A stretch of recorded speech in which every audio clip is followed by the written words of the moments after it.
Okay, we're live. Oh, by the way, Jonah told me that we should both be sitting up straight when we talk. So, sit up straight. Okay. Hello. Welcome to Off the Grid, the Sports Grid podcast. My name is Eric Goldstein, and with me today, as always, is Jake O'Donnell. Jake, how you doing? I'm hot. I'm like muggy. I'm not Mm. muggy. I'm like sweaty is what I meant to say. It's amazing how quickly we went from, wow, winter's over, to, oh, fuck me, summer is here. Yeah, just walking around your apartment in your underwear in front of the fridge, just hanging out in Hmm. front of the fridge. Yes, it is that time of year. It's the time of year, it's June, and you know what that means? The Knicks are not in the playoffs or the finals. We wanted to talk about this week what it's like to be a New York sports fan. Jake and I are both New York area people and New York area sports fans. And with the Knicks so much in the news, the Rangers in the news, the Yankees, I guess, kind of in the news. I don't even know if they're in the news. I think they're like decently in the news. Uh, Football is kind of always in the news no matter what. But anyway, there's a constant New York presence this time of year and all parts of the year. And we were thinking, why don't we talk about what it means to be a New York sports fan? I think that New York sports fans and New York sports in general kind of gets a bum rap. People tend to pile on or say that we're entitled or not give us the benefit of the doubt or put us below other markets such as Boston for sports. Like, are you fucking Boston? Are you kidding me? Or other sports towns and say that New York isn't the same kind of sports town. And I tend to disagree, even though I think it's like comparing apples and bologna, or not even a different kind of fruit.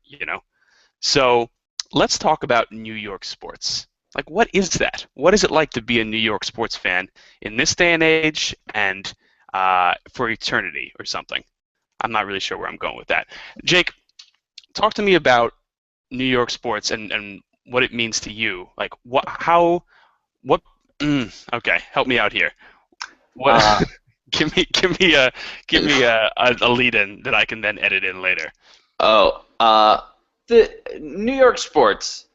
It's like being the good guy, the bad guy, and the ugly guy. Mm-hmm. That's Uh, perfect. That's perfect. yeah, that's really what it feels like. Uh, So the thing about what I'm trying to say, the good guy, the bad guy, and the ugly guy. Derek Fisher just became the coach of the New York Knicks, and that's big news around here because every time something that isn't J.R. Smith making headlines happens to us, we consider that good news. And I'd say that generally speaking, and we can talk for a second about this, I think that Fisher was a good hire for the Knicks. What do you think? absolutely. I mean, it would have been weird if they hired an established coach because, let's be honest, like Phil Jackson kind of wants to pull the strings.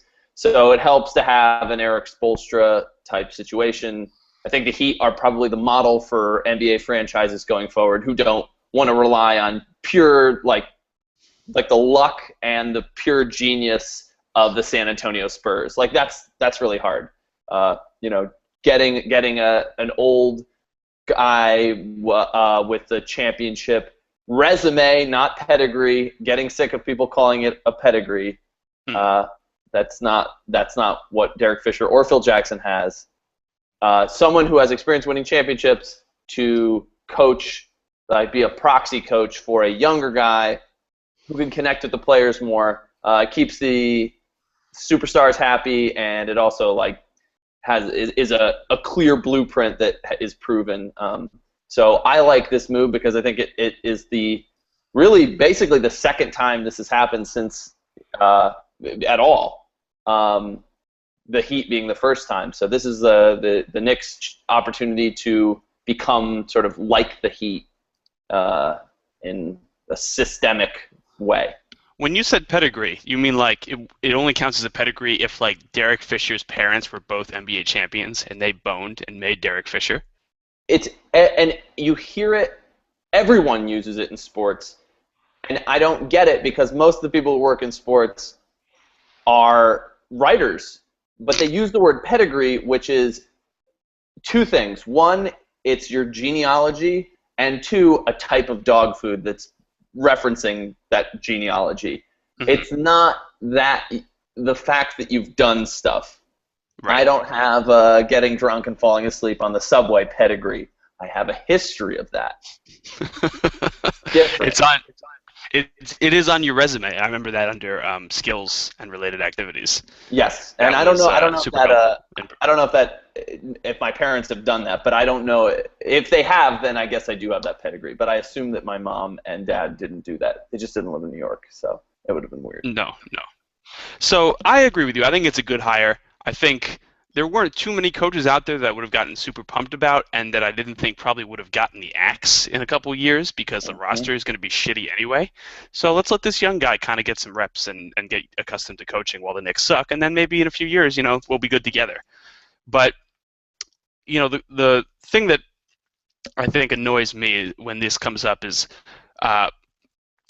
people in the national media, in other markets maybe, like whenever the Knicks come up in June or even the month before June or the month before that, and they go, "Why are we talking about the Knicks? This is stupid."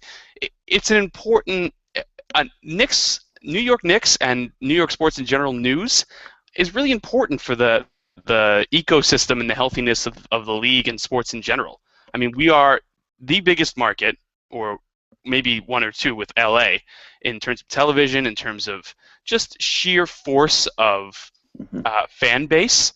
And it's important when the Knicks are doing well or there's good news for the Knicks. It's important for the rest of the league. It has ramifications. And so it really bothers me when people get down on New York. I mean, look, we have a lot of other things that are great, so people kind of want to take that away from us. I lived in Pittsburgh for 4 years, and the difference between a New York sports fan and a Pittsburgh sports fan, I mean, a Pittsburgh sports fan, and I say this with all due respect to the beautiful city of Pittsburgh and some of the good people in it, they don't really have a lot going on besides their sports. They've got like a pretty decent sandwich at Primanti's. It's a good sandwich, all right. They've got like hills. They've got like 3 rivers that come together and form one river, or maybe 2, like a river and then a smaller river. I'm not even really sure what happens. And besides that, it's just all about their sport. So when Sunday comes around and the Steelers are playing, everyone has a Steelers jersey on. When the Pens are in the Stanley Cup Finals or in the playoffs, everyone's got their Pens jersey on. Not really so much around here in New York. But that's not because there aren't passionate New York sports fans by the millions. It's just that we're so spread out amongst a very large, space between the 5 boroughs, the surrounding states, the people in New Jersey, Connecticut, who care about it. You have to look for us. We're not going to be sitting on Broadway, all of us in our Rangers or Knicks or Giants or Jets or Yankees or Mets gear. You have to go to the certain places where those people exist, unlike in smaller cities where everyone there is so into the sports. Here's how big New York City is. There is a bar for every not professional team, for every college sports team in the country. You can go, if you went to, I'm not trying to go too obscure here, but if you went to Tennessee, you've got like 10 bars that you could go to on a Saturday and watch Tennessee play football, and there are a bunch of people with like orange tees on the side of their face. Totally. It's so big that you're sharing the room with a lot of other people. So to really be repping your team hard is kind of, it's not, I don't know. I don't want to say it's classless, but it's definitely something people consider here to be, all right, we all like sports. Let's keep that. Let's just assume that and not force our beliefs on each other. Yeah, exactly. Right. I mean, yeah, I Tennessee, Iowa, Michigan State. I'm thinking about all the bars I've been to where I was like, why? Who are you people? Bengals bars. Niners bars, Raiders bars, wherever you go in the city, you're right. You can find a huge subsect of people that, quote unquote, are New Yorkers or live in New York, but are not New York sports fans. How many Arizona State bars are there in Pittsburgh? Well, Yeah. Yeah. Especially because here's a little side story. The former head coach of the Pitt Panthers, Todd Graham, uh, left Pitt in the middle of the night to go coach Arizona State. So Arizona State in particular is That's a funny. is a is a sore spot for Pittsburgh football fans. Random. Yeah, fuck Todd Graham in his ass. You heard it here first. Or you heard it here probably 90,000th, but I'm going to be, yeah, fuck that guy. So, but I mean, I grew up in the New York City area. Jake, you grew up in the New York City area. Matt, when he was here, I think he grew up in the New York City area. Rick, not from New York City, so let's forget about Rick. But what are you, what am I going to say here? Hold on. What the like positive and negatives? Like what are like what's it like? You Yeah, know, so let's go with that. Rick didn't grow up in the New York State area, so forget about Rick. What are the positives of being a New York City area sports fan? What can you take from it, even though you're surrounded by Bengals fans and Arizona State fans and University of Hawaii fans? plenty of news. There's just always so much news to read about your team. And it's probably what deters a lot of the players from being successful is that they're being scrutinized so much to create said news. But man, like there's always just a ton of information out there on your team. Because, I'll be honest, like Fashion Week rolls around, like you get to, like a story comes out about Iman Shumpert, you know, Yep.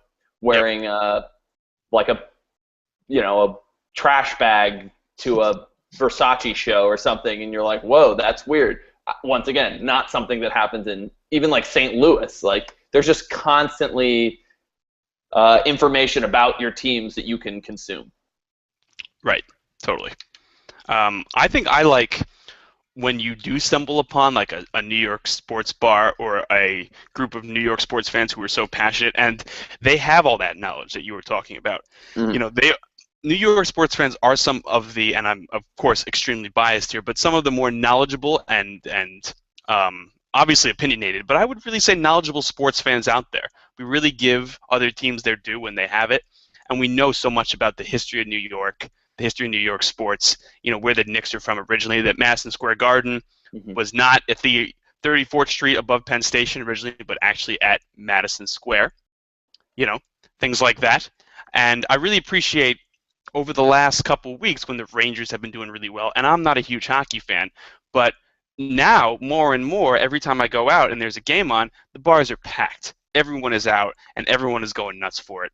So a lot of times, you need that. You need to have a real reason to do it. In New York on a Saturday night, you could be like, well, there's this show over here. There's this birthday party over here. There's this new restaurant opening here. This beer garden I want to go to here. But also, there's a hockey game on. I'm probably not going to watch that. But when the Stanley Cup Finals are on and the Rangers are in it, everyone is watching. It's true. I mean, they like. I don't think New York sports fans. Correct me if you think I'm wrong and like just oversimplifying it, but I think they don't really have that like.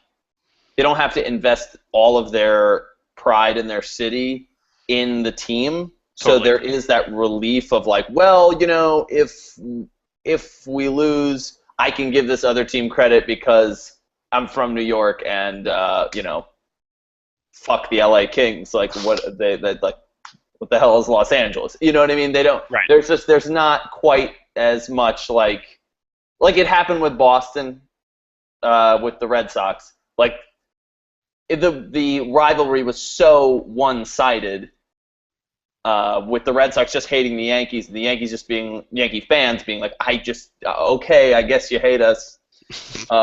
It's hard to really like work up that like myopic view of sports if you're really into it and you're really into New York sports. It's just because it's not the end of the world if your team is bad. It's actually fun I feel like in New York because it's more shit to complain about and you have plenty other teams to occupy yourself with. I had the pleasure of, like I said, living in Pittsburgh for 4 years during my college days, and those 4 years happen to coincide with some of the worst years in New York Knicks history. And it was actually a huge relief for me because I didn't have to see them every day. I didn't have to walk past a New York Post tabloid fucking headline that says like Dick's Knicks or Knicks small dicks or whatever they always say when the Knicks fuck up. And it was like a relief not to have to deal with that. Now that I'm here and the Knicks are getting shitty again after like 1.5 years of being decent, I think it's going to be hard. I don't know that.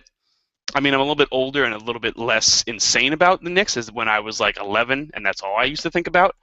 Now I think about, I don't know what gluten-free diet I'm going to go on next. But, like, I don't know what the next few years are going to be like. I don't know how bad it's going to be. Other people had to live through that firsthand. I felt like I could kind of, bring up the Pittsburgh thing and sort of have a shield, and my shield was, ice hockey and the Pens being good. Mm-hmm. What I don't like, I mean, that's what I don't. What I don't like is when the teams that I like suck. But what I don't like really about New York sports, and maybe you feel differently about this, is how there are a lot of teams. There's 2 football teams, sort of, if you want to say that the Jersey teams are New York teams. There are 2 baseball teams. Now there are 2 basketball teams, although I'm always going to consider the New Jersey Nets of Brooklyn to be the Brooklyn Nets. And there's 2 hockey teams, and then you can count the Devils even if you want to give them a little bit of love. And when you grow up in that situation and you have to pick a side, basically, and I hate people who go, "Oh, I just like to root for New York teams." Like, no, you don't. Pick a fucking team. I don't like that you're on the block, and sometimes a lot of people in one area root for, like, obviously a lot of Mets fans are from Queens. A lot of people from the Bronx are Yankees fans.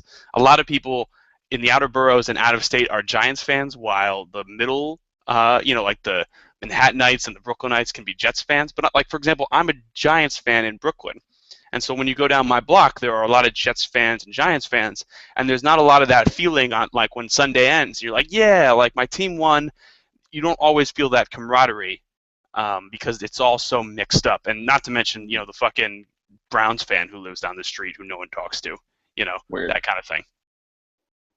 Yeah, the breakdown as I've seen it or been sort of instructed is that the like how you have to, like, decide what your allegiances are, as if I was given a choice. Is that the Giants fans are the older old school football fans, and the Jets fans are more like new world kind of party, good time people.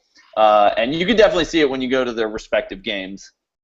Likewise, like I think with Yankee and Met fans, on the whole, you have a lot more people who are just Yankee fans who don't give a shit, whereas you have, like, Met fans who, like, if you're actually admitting you're a Met fan, like, you clearly are a fan of baseball, because there's no other reason you would ever admit or choose to be a Met fan if you didn't genuinely like the Mets in the mid 80s / late 90s.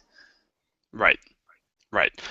What do you think? I mean, my understanding of the breakdown has always been you're a Giants, Yankees, and Knicks fan, and a lot of times then you're a Jets, Mets, and, like, Nets fan, because I guess it rhymes.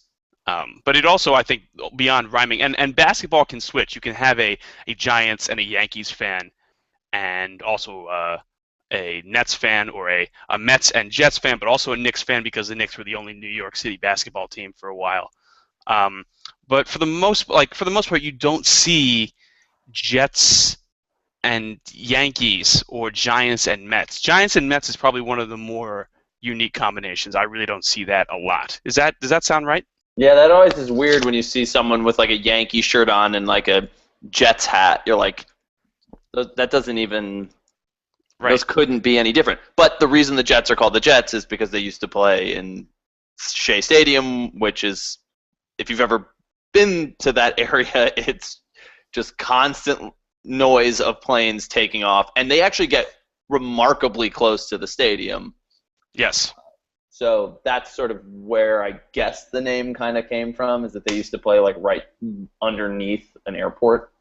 But yeah, so those teams are affiliated, so you can't, it is kind of like weird to root for the Jets and be a Yankee fan, but Right. okay. Although I know a Jets and Yankees fan, and he's a perfectly reasonable person who is not weird, but I think is probably weird to his peers who, if you're a Jets fan, I mean, you're just an NL guy, you're a Mets guy, you're going to go to that, you're going to go to Queens for your sports entertainment, and as opposed to the Bronx and I guess Jersey for your sports entertainment if you're a Giants. And although, where were the Giants before they were in East Rutherford? They played at the Polo Grounds, Right. um, Sure. which I believe that's in Harlem. Is it? Was it? It was in the Bronx. I don't. Here, let me. We should look that up and then say that again. So Yes, we know. I was doing that right now. Yes, it is. I thought the Polo Grounds were in Queens, but Oh, the Jets. The Jets played there too. oh yeah. Yeah, the Jets in the. Where was it? Yeah, 155th. It's in Washington Heights. Oh, okay. So should we yeah. try that segment again? Yep. Yeah, so before East Rutherford, the Giants and the Jets actually played in the Polo Grounds. The Jets' first season was played there in 1963, but the Yankees also played there before Ruth single-handedly built Yankee Stadium Right. on the intersection of River Ave and 160-something. 161st, I think. I think so. So, but again, here's another example of like all the massive turnover that happens in New York and all the different people who come here. The people who, were rooting for these teams when they were at the Polo Grounds, those people are either A, living in New Jersey now in the suburbs because taxes are lower, or maybe in Boca Raton, Florida, where they play shuffleboard, or their kids are scattered across the country, or their kids are living in different boroughs now because Harlem was cool and then it was bad and now it's cool again. So there's so much turnover and there's so much change and there's so much movement in this one little area that that's how you get your Jets fan living in Bensonhurst and your Giants fan living in Queens and your Jets fan living in Staten Island and so on and so forth.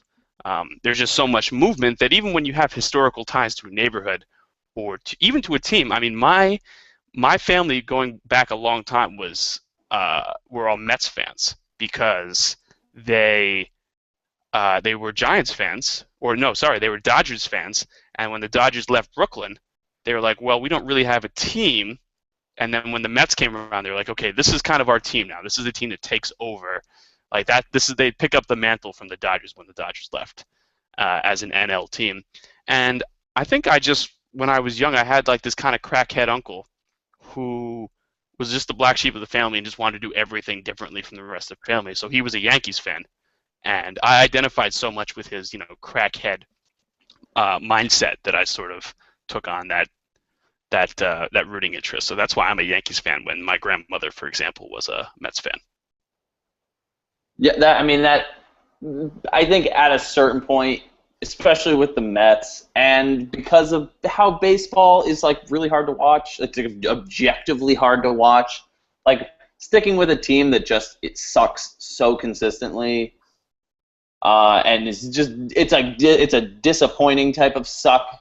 I can't blame anyone for jumping ship, and normally I would totally, but I just can't. That is such a shitty franchise, and I can say that as a Knicks fan, being no, it's not. I'm not just like a Yankee fan, and I get to, have call everyone an asshole from my ivory tower. Like the Knicks are the most dysfunctional franchise in sports. Totally. And it's all centered around, and this I think comes back to a larger point about New York sports. It all centers around James Dolan, who if not for Donald Sterling, who now isn't even really an owner and is just a shitty human being. But bad news for Dolan, because now that Sterling's out, he is unequivocally the worst owner in the NBA and perhaps in all of professional sports. People might feel differently. I know the owner of Cardiff City, I heard he's kind of a shitty guy. He like changed the colors of the team. You hear about this? Yeah, is this the Thai guy? Yeah. Yeah. So he sucks. So maybe he's worse than Dolan. Like Dolan didn't change the name of the Knicks to like, the Eagles cover band and like make it all the teams like Eagles colors. But he's the worst, and it's really confusing why someone who's so hated and so so shitty at what he does could still be the owner of the Knicks. But his story goes back quite a bit, and it's kind of interesting how he became the owner of the Knicks. You want to talk about that a little bit? Yeah. So, well, first fact, pretty interesting, is his uncle Larry Dolan owns the Cleveland Indians. So this is like something his family does. Reason being, his father, James Dolan's father, Charles Dolan, founded Cablevision, which is one of the 5 major cable companies. I guess you got AT&T, Cox, Cablevision, Verizon, and Comcast. I just pulled that completely out of my ass, but that's I absolutely hate cable companies, and everybody does. It's an entrenched monopoly, so he was handed the company under the assumption that how could this guy fuck this up? He's not in any way earned this position and proven himself to be worthy of the title of executive chairman of or CEO of Cablevision. So yeah, he was given it, and he really just has fucked it up. He's actually, the company itself can't really go under because of how, like I said, it's a monopoly. But they have had a couple business acquisitions that he's had his hand in, and he's completely fucked it up. I don't know if you remember The Wiz.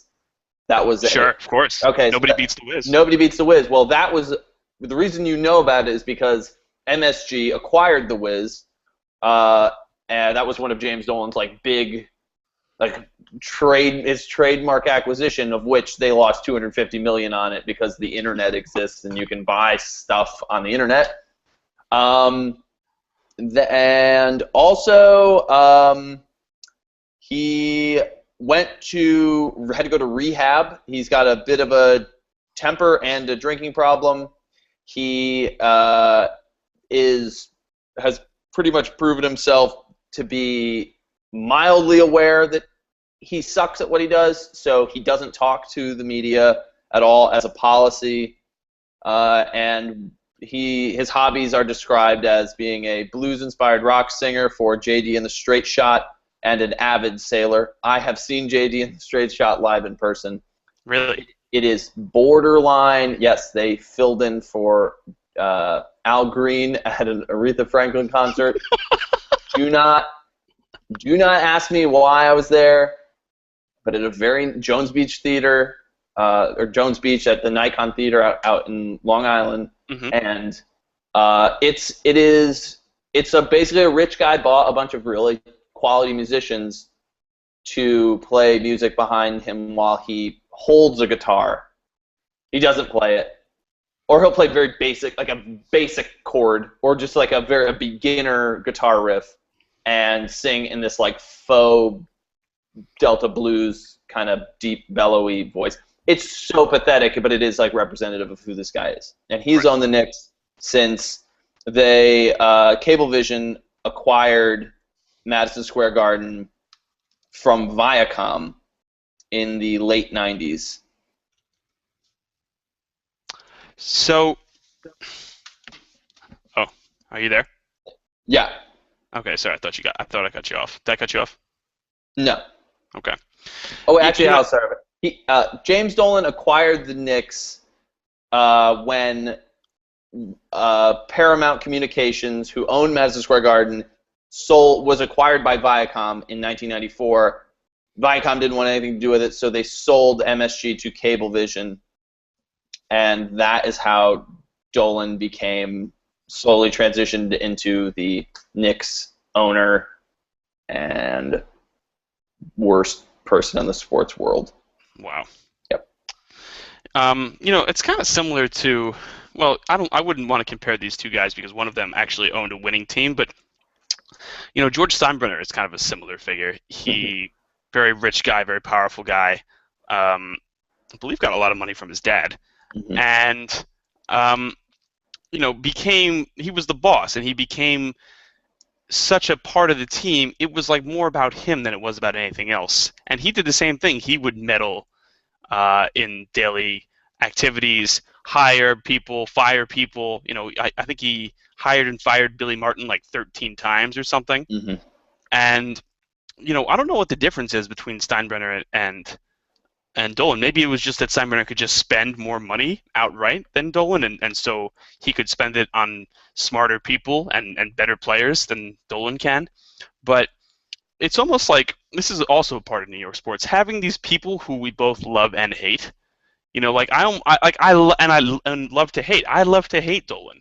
He's so much a part of like what makes it enjoyable to be a Knicks fan. Like if the Knicks suck, like I don't have to blame it on guys who I like. I don't have to blame it on Patrick Ewing. I don't have to blame it on John Starks. I don't have to blame it on, even Melo when I do like Melo. I'm not even sure how I feel about him at this moment, but I can blame it on Dolan, and I can pin all the issues of the team because it's true, because most of them do come back to him, on Dolan, and that seems like such a very New York thing, like a very self-deprecating, self-hating, sarcastic, trying to find the humor in very dark, shitty things, but at the end of the day, still kind of feeling dark and shitty about things. Maybe I'm getting too personal here, No, but that's I feel true. like that's such a New York, Woody Allen, fucking elite, East Coast, Wall Street, Jewish. I'm just naming like different things that are associated with New York now.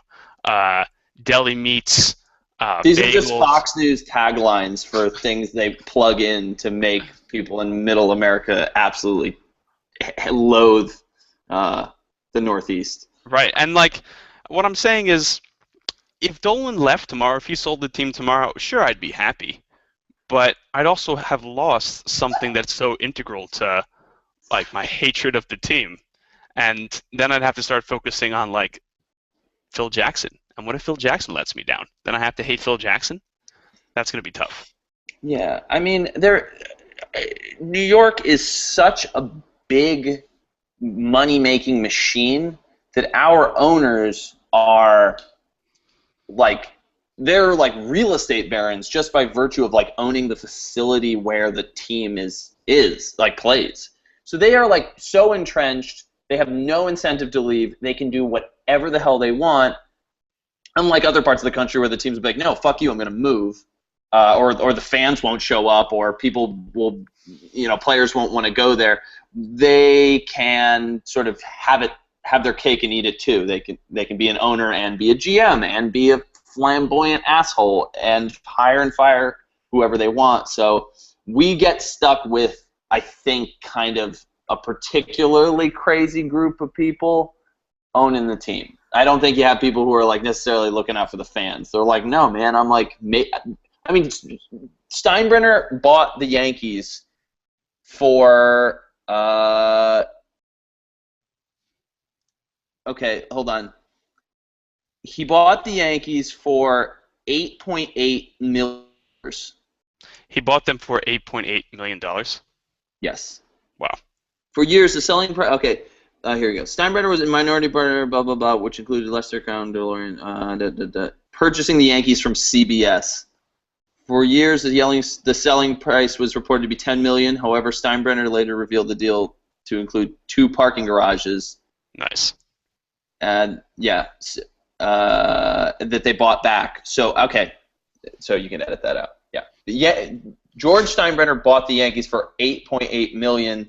Who knows how much of that was his own money and not other investors? And upon dying, the Yankees were worth, I mean, you can't even really quantify it. It could be like $3 billion, $4 billion.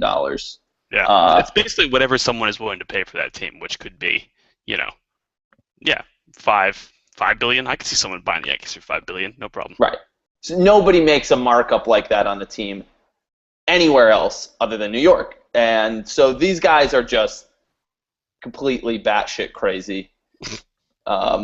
Just because they're swimming around in their vault full of coins and they're getting like lead poisoning. Right. And yet, it's still, as much as New York is a city for rich people, and it's increasingly about who can come in and buy up the most property and flip it for the most money and kick out the most blue-collar, middle-class, and lower middle-class people and lower-class people. There are still so many die-hard, like I said, blue-collar people who root for these teams. And it's like both inspirational because these are teams that are just built and made not at all for these people. They're built for the rich. They're built for people to come eat sushi and sit behind home plate and drink expensive fucking beer and eat ridiculously expensive food. But the people who really I think of as sports fans, as real Yankee fans or real Met fans, even though I don't like the Mets, these are the people who I know are most passionate about it are the blue-collar people who are increasingly getting pushed further and further from the stadiums and out into the way outer boroughs or out of the state altogether.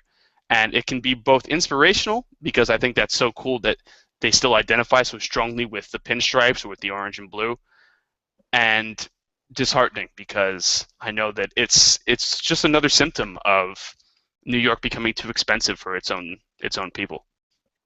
Yeah, that's New York in a nutshell. Yeah. And it's that plays into the real anger about the teams, because you're like, dude, everyone every day is getting fucked so hard in New York, and one of the things you do to escape that the pain of getting fucked is go watch your team. And when you spend $300 to sit 100 rows back from the Knicks game, from the court, and they don't even show up when they're being paid more. It's just like, you're like, wait a minute, like where do I stop getting fucked? Like what part of this equation? And that's why I like, to be honest with you, if I have to pick like my favorite team, it's always been the Giants, because they at least have principles about like the people they sign and the people they put in power. The Mara family is like just top notch family. It's like the Steelers, and you're like, we don't have that in New York anymore, because all the old owners sold the team to like guys like Steinbrenner and Dolan. It's like people who are like, oh, I want to own a sports team. I never could catch a ball, and everybody made fun of me, so now I'm going to own a team. I mean, it's the biggest shithead reason to buy a team, but that's what half of them do it for. Right. All these nerds, and I say nerds lovingly because I know some nerds. I know a couple of nerds, and they're good people. But like all these nerds are buying basketball teams now. You know that? Like Ballmer is the Clippers owner. He's a total nerd. The dude who owns the Blazers, Paul Allen, total nerd. The Oracle guy, I don't think he owns a team, but he wants to. Larry Ellison, that guy's a total nerd. All these nerds, they make all this money, and then they buy these teams. Or either nerds or people who are shitty at guitar and want to look cool and be a rock star. Yeah. That's like the thing. Everyone's just trying to be a rock star, but just don't know. They're like, what's the best way I can do it? The only true rock stars out there are Nickelback. I think we can agree. That's true. They're the heart and soul of New York City. I'm surprised that, Rudy Giuliani's like entrance music everywhere he's ever been for his entire life has been that song they do. Rockstar? That Nickelback song. Is it Rockstar? I imagine all their songs are called Rockstar. I don't really know their name. I just know all the songs sound the same. Right. Yeah. The two I know are How You Remind Me of What I Really Am. Yep. And Rockstar. And then I think there was like a song for Spider-Man also, like Hero Can Save Us. I'm Not Going to Stand in the Way. Oh, that's a great song. That's a fantastic song. Classic. So Yeah, again, I'm going to use Pittsburgh as an example here, but only because I know that city pretty well. And I think, and I don't want to say it's easy to be a Pirates fan because God knows that team fucking sucked ass for a long time. But when tickets are $5, and they were often $5 to go Great. to a Pirates game, I mean, great deal, and great for the kids. Bring the kids, have like dollar hot dog fucking week. Everything there was like so cheap all the time. I don't want to say it's easy, but it's easy to go there as a release and to forget about your problems. And like you said, when it costs so much just to get in the door, let alone, feed yourself and the ones you came with, it's very difficult to stick with these teams. And I hope that, at some point, and it won't happen, the only time this will happen is when the society collapses and we have to rebuild and start again, starting in New York. But I hope at some point there is an owner or an executive who says we need to make this more about the people who are really New York sports fans, and that applies to every overpriced arena across the country and in the world. It should really be about the people who go to the bars and sit there and order the cheapest beer just so they can get a chance to watch their team, or who put on the jerseys even when they're not going to watch the game just to show support. That to me, that always sticks in my mind. The guys who would sit on the stoop and just talk about the team, even if they couldn't go watch it. That to me meant more than all the games that I used to go to.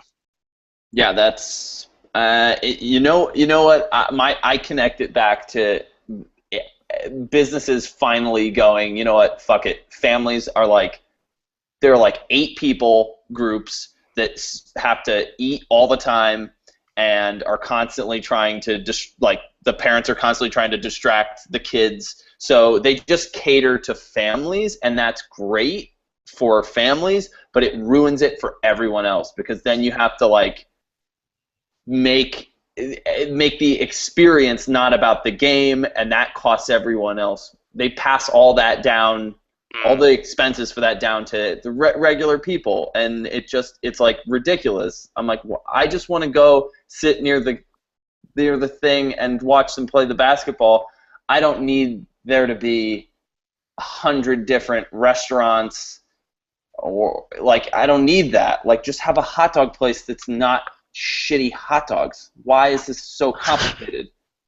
I feel like I should be rewarded for not having kids. Like, That's exactly right.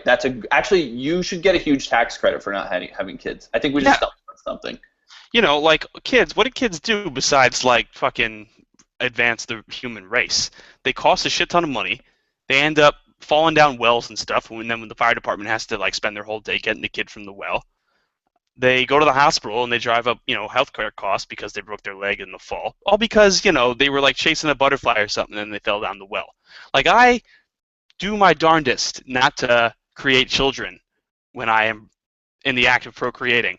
And I feel like I should be rewarded for that and not told like, well, now, you have to watch, a circus animal on a ball during halftime. It should just be basketball or sports. That's all I'm here for. That's all my life is about. Right. Like, they need to have so many, like, it's just, you clog up the stadiums with bullshit, and it's for the people who, for some reason, decided to have kids. And I'm just seriously confused. There's like studies that show that no one who has children is happy or happy. They're all unhappy, and the people without kids are so fucking happy. You know why? Because they can go to a baseball game on a Tuesday at 1 o'clock and just drink a beer and watch the game, and then go to their home and jerk off and fall asleep watching some X-rated HBO show. That's the best life you could possibly have. Definition of happiness, for sure. Why are you trying to deter people from doing that? It's not even that they're deterring, they're just not rewarding us for doing the responsible thing. There are too many people on this planet already, and I'm trying to do the world a service by, spilling my seed rather than using it constructively. I agree. Yeah. Okay. On that note, I think that's all the time we have this week. Very good conversation. I hope y'all who are not from New York learned a little bit about New York sports culture. And those of you who are from New York, good for you. Keep it up. Keep doing what you're doing. I see you out there. I see you right now. I see what you're doing while you're listening to this, so keep that up too. Jake, thank you for joining me. Thank you for having me. Anytime. This has been the Sports Grid Podcast, Off the Grid. You can find us anytime on sportsgrid.com, on Twitter, Facebook, Tumblr, Google+. You can listen to this podcast and all of our podcasts on the TuneIn app or on tunein.com, so be sure to download that or visit that website along with ours. My name is Eric Goldshine. Have a great week, and goodbye.